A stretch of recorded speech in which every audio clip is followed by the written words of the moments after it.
Hello student, अपने beehive book से first poem है द रोड नॉट टेकन। ये फर्स्ट पोइम की मैं वीडियो अपलोड कर चुकी हूँ। वहाँ मैंने इसका हिंदी ट्रांसलेशन इसको समझाया है। इस वीडियो में हम करेंगे the poem the road not taken की क्वेश्चन आंसर। आपका फर्स्ट क्वेश्चन है, where does the traveller find himself. Traveller जो यात्री है, यहाँ पे ट्रैवलर कौन था? पोइट था। वो अपने आप को कहाँ पाता है? And what problem does he faces. और जब वो रास्ते में खड़ा है, जिस जगह वो खड़ा है, उसे वहाँ पे कौन सी प्रॉब्लम का फेसेस यानी सामना करना पड़ता है। तो वह कहाँ खड़ा रहता है poet? The traveller find himself in a forest. वो कहाँ पे खड़ा है? फॉरेस्ट यानी जंगल में। वेयर, जहाँ पे two roads are diverged in different directions. जहाँ पे दो रोड्स हैं वो डाइवर्स्ड हो रही है, किसमें? डिफरेंट डायरेक्शंस में, मतलब अलग अलग दिशाओं में जा रही है, मतलब दो भागों में बट रही है। The problem that the poet faces is, जो प्रॉब्लम है, जो समस्या है किसके? पोइट की। वो फेसेस करता है, वो क्या है? विच रोड ही शुड गो, कि उसे इन दोनों में से किस रोड पर जाना चाहिए या किस रोड का उसे चुनाव करना चाहिए। क्यों? As he is not sure of any of them, कि जैसे कि वो उनमें से किसी एक के बारे में भी क्या नहीं, श्योर नहीं है। मतलब वो क्या है, थोड़ा सा कंफ्यूज हो रहा है कि उसे कौन सा रास्ता चुनना चाहिए। सेकंड क्वेश्चन है, discuss what these phrases means to you. Phrases का मतलब होता है एक शॉर्ट सेंटेंस होता है जिसमें मीनिंग तो निकलता है बट उसमें क्या नहीं होता, एक सब्जेक्ट नहीं होता है। तो यहाँ पे एक लाइन दे रखी है अपन को, ए येलो वुड, ये एक फ्रेज है। इसका मतलब बताना है कि इसका मतलब क्या है। पोइम में ये वर्ड यूज हुआ है येलो रेफर्स, येलो रेफर करता है, मतलब येलो किसके बारे में है? येलो रेफर्स, येलो यहाँ पे किसके संदर्भ में है? ऑटम सीजन के। क्यों? क्योंकि व्हेन लीव्स टर्न येलोइश, जब पत्तियां, जब ट्रीज की लीव्स, जब पेड़ों की पत्तियां क्या टर्न हो जाती है, बदल जाती है किसमें? येलोइश, येलो कलर में। एंड वुड मीन्स, और वुड का मतलब क्या है कि फॉरेस्ट। वुड का मीन्स मतलब क्या है पे? फॉरेस्ट। सो ए येलो वुड मीन्स, एक येलो वुड। देखो येलो का मतलब क्या है? ऑटम सीजन है, जिसमें क्या होता है, पेड़ों की जो पत्तियां होती है वो येलो कलर, येलो में कन्वर्ट हो जाती है। एंड वुड मीन्स क्या है? फॉरेस्ट है। तो ए येलो वुड का मतलब टोटल मीनिंग क्या निकला? A yellow wood means an autumn forest. Understand? Second देखो, it was grassy and wanted wear. इस लाइन का भी यूज़ हुआ था पोइम में, तो इस लाइन का मतलब बताना है हमें। It was grassy, the road had grass on it. मतलब रोड किससे भरी हुई थी? किससे? मतलब रोड पे क्या थी? हरी भरी घास थी। एंड वांटेड वियर का क्या मतलब है? It had not been used for travelling. अब वहाँ पे जो घास थी वो क्या थी? हरी भरी थी, कुचली हुई नहीं थी। इसका मतलब क्या है कि इस ग्रेसी को, मतलब इस रोड को क्या नहीं किया गया है? ट्रैवलर्स के द्वारा इसका यूज़ नहीं किया गया है। And third phrase, the passing there. अब यहाँ पासिंग डियर का मीनिंग क्या है वो हमें बताना है। इट इम्प्लाइज, मतलब ये हमें अर्थ बताता है, या इसका तात्पर्य है, या इसका अर्थ है। क्या मतलब है इसका? The place on the road where people pass. Passing there का मतलब होता है एक ऐसी जगह या एक ऐसी रोड जहाँ से लोग गुजरते हैं। एंड इसी सेकंड में फोर्थ अपन से पूछा गया है, leaves no step had trodden black. इसका मतलब क्या है? लीव्स यानी पत्तियाँ, नो स्टेप जिस पे चला नहीं गया है, एंड वो क्या नहीं हुई है? ट्रोडन यानी कुचली नहीं गई है, और वो कुचल कर क्या नहीं हुई है? काली नहीं हुई है। तो इसको कैसे एक्सप्लेन करेंगे? It implies that leaves were intact from human feet. Intact का मतलब होता है नॉट यूज्ड, कि जो ये लीव्स है इनको यूज़ नहीं किया गया है, किसके द्वारा? ह्यूमन फीट से। मतलब इस पे ट्रैवलर्स पे, मतलब ट्रैवलर्स ने यहाँ से क्या नहीं की है? कोई भी ट्रैवलिंग यात्रा नहीं की है। तो इन लिव्स को यूज़ नहीं किया गया है, किसके द्वारा? ह्यूमन फीट के द्वारा। And fifth one, how way Leeds on two way. जैसे एक रास्ता दूसरे रास्ते में कन्वर्ट हो जाता है, तो एक रास्ता दूसरे रास्ते पे चला जाता है।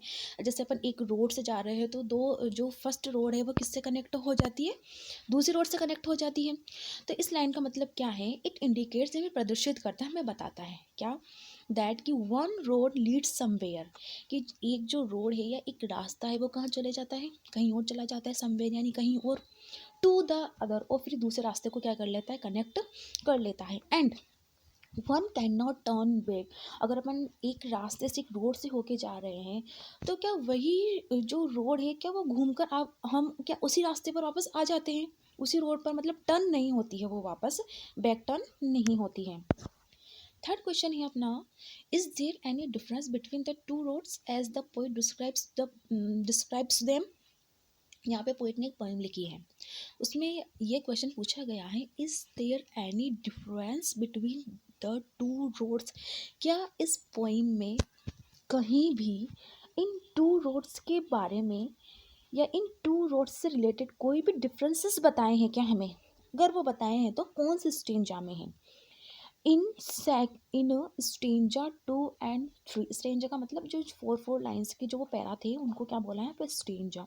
तो यहाँ पे क्या रोड के बारे में कोई डिफरेंस बताया है, हाँ, किसमें बताया है, इन स्टेंजा 2 and 3 में। वो क्या डिफरेंस बताया है वो अपन को डिस्क्राइब करना है। यस, हाँ, द सेकेंड स्टेंजा सजेस्टेड, कि सेकेंड स्टेंजा हमें क्या सजेस्ट करता है, हमें सुझाव देता है, there is a difference between the two roads, कि उस स्टेंजा में क्या बताया गया है, इन टू रोड्स के बारे में डिफरेंस बताया गया है। वो डिफरेंस क्या था, the road taken by the poet is less travelled, कि पोइम ने जो पोइट ने जो रोड चूज़ की थी वो कौन सी चूज़ की थी, जिस पर कम लोगों द्वारा चला गया था, इस लेस ट्रेवल की गई थी। वाइल, जबकि the other road has been used much, जबकि जो दूसरी रोड थी उसको लोगों के द्वारा बहुत ज़्यादा यूज़ किया गया था। एक तो ये डिफरेंस था।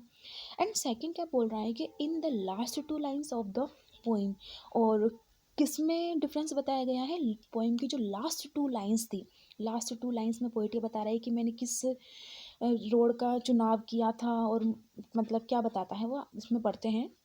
According to the last 2 lines the difference between the two roads was, क्या था, the road that he took made difference in his life, ये वो रोड थी जिसने उसकी ज़िंदगी में क्या बना दिया, उसकी ज़िंदगी को क्या बना दिया, थोड़ा डिफरेंट बना दिया।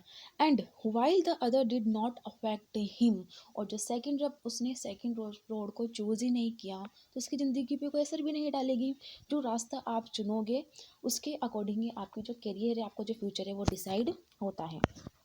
लास्ट क्वेश्चन है अपना, what do you think the last 2 lines of the poem, इस पोइम की जो लास्ट 2 लाइन्स थी उसके बारे में आप क्या सोचते हो। लुकिंग बैक, वापस उस पोइम को देखो, and describe poet regret is choice और एक्सेप्ट इट, क्या कवि ने जो रास्ता जो चुना था कि उस पर कभी पछताता है क्या, रिग्रेट का मतलब होता है पछताता है, या उसे एक्सेप्ट करता ही, हमको बताना है। आंसर है इसका, the last 2 lines of the poem implies, हमें बताती है, इसका मतलब बताती है कि आवर चॉइसेस मेक अस, हमारी चॉइसेस ही हमें बनाती हैं, जैसा हम रास्ता चुनेंगे वैसा ही हमें मिलेगा, वैसा ही हम बनेंगे, वैसा ही हमको प्राप्त होगा। वॉट वी आर, आज जो हम रास्ता चुनते हैं वैसा ही हम आगे फ्यूचर में बनते हैं, हमारा फ्यूचर डिसाइड होता है। The poet chose the road less travelled, poet ने कौन सी रोड चूज़ की थी, जिन लोगों ने कम यूज़ की थी। ऐसा होता है ना कि भीड़ में अगर तुम्हें 2 रास्ते चुनने हैं, लेकिन एक रास्ते पर बहुत भीड़ है और एक रास्ते में कम भीड़ है, तो जो जो जिस सेक्टर में कम लोग होंगे आप उसी ही सेक्टर को चुनोगे, आप भीड़ वाले रास्ते को तो चुनोगे नहीं, भीड़ वाले जगह को तो आप चुनोगे ही नहीं।